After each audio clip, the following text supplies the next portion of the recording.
bah, c'est quelque chose qui prend tout. Tout tourne là-dessus. On peut être dans la pire des galères, hein, dans un bidonville à l'autre bout du monde, avec pas un centime en poche, et puis dans des conditions space. Mais tant qu'on a une cuillère et une seringue, on est au paradis. Et voilà. Donc, j'ai jamais vu quelque chose qui bouffe autant, à tous les niveaux.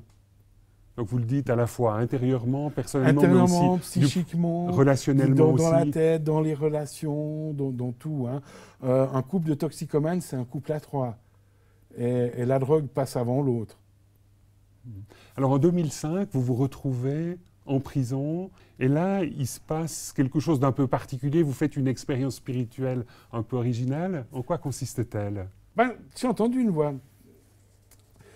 Il faut dire qu'à plusieurs reprises, j'avais été en contact avec des chrétiens, que Dieu faisait partie de mon parcours, mais en même temps, je n'arrivais pas à le vivre, le côté austère, entre guillemets. Et puis là, dans ma prison, concours de circonstances, je suis retombé sur une Bible et j'ai recommencé à lire la Bible.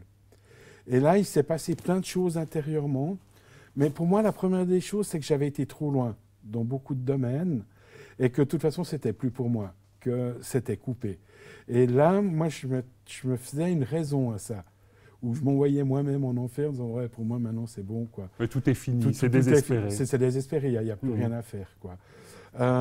Et là, une nuit, j'entends vraiment parler une voix que je connaissais, hein, que j'avais déjà entendue à différentes reprises dans ma vie, qui me disait très clairement, toi, quand tu as appris à marcher à tes enfants, tu n'as jamais compté le nombre de fois qu'ils sont tombés.